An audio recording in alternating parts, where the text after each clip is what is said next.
अध्याय 4। हे मेरे पुत्रों, पिता की शिक्षा सुनो और समझ प्राप्त करने में मन लगाओ, क्योंकि मैंने तुमको उत्तम शिक्षा दी है। मेरी शिक्षा को ना छोड़ो। देखो, मैं भी अपने पिता का पुत्र था और माता का अकेला दुलारा था, और मेरा पिता मुझे यह कहकर सिखाता था कि तेरा मन मेरे वचन पर लगा रहे। तू मेरी आज्ञाओं का पालन कर, तब जीवित रहेगा। बुद्धि को प्राप्त कर, समझ को भी प्राप्त कर। उनको भूल ना जाना, ना मेरी बातों को छोड़ना। बुद्धि को ना छोड़, वह तेरी रक्षा करेगी। उससे प्रीति रख, वह तेरा पहरा देगी। बुद्धि श्रेष्ठ है, इसीलिए उसकी प्राप्ति के लिए यत्न कर।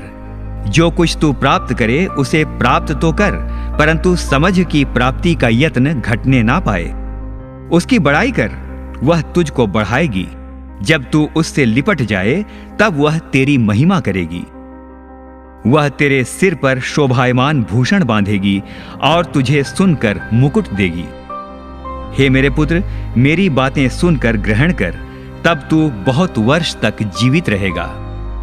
मैंने तुझे बुद्धि का मार्ग बताया है और सिधाई के पथ पर चलाया है। चलने में तुझे रोक टोक ना होगी, और चाहे तू दौड़े तो भी ठोकर ना खाएगा। शिक्षा को पकड़े रह, उसे छोड़ ना दे। उसकी रक्षा कर, क्योंकि वही तेरा जीवन है। दुष्टों की बाट में पांव ना धरना और ना बुरे लोगों के मार्ग पर चलना। उसे छोड़ दे, उसके पास से भी ना चल। उसके निकट से मुड़कर आगे बढ़ जा, क्योंकि दुष्ट लोग यदि बुराई न करें तो उनको नींद नहीं आती, और जब तक वे किसी को ठोकर ना खिलाएं तब तक उन्हें नींद नहीं मिलती। वे तो दुष्टता से कमाई हुई रोटी खाते और उपद्रव के द्वारा पाया हुआ दाख मधु पीते हैं। परंतु धर्मियों की चाल उस चमकती हुई ज्योति के समान है, जिसका प्रकाश दोपहर तक अधिक अधिक बढ़ता रहता है।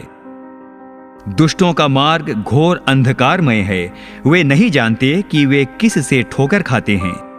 हे मेरे पुत्र, मेरे वचन ध्यान करके सुन और अपना कान मेरी बातों पर लगा। इनको अपनी आंखों की ओट ना होने दे, वरन अपने मन में धारण कर, क्योंकि जिनको वे प्राप्त होती हैं वे उनके जीवित रहने का और उनके सारे शरीर के चंगे रहने का कारण होती हैं। सबसे अधिक अपने मन की रक्षा कर, क्योंकि जीवन का मूल स्रोत वही है।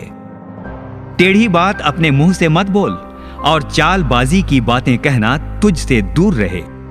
तेरी आंखें सामने ही की ओर लगी रहें और तेरी पलकें आगे की ओर खुली रहें। अपने पांव धरने के लिए मार्ग को समथर कर, और तेरे सब मार्ग ठीक रहें। ना तो दाहिनी ओर मुड़ना और ना बाईं ओर। अपने पांव को बुराई के मार्ग पर चलने से हटा ले।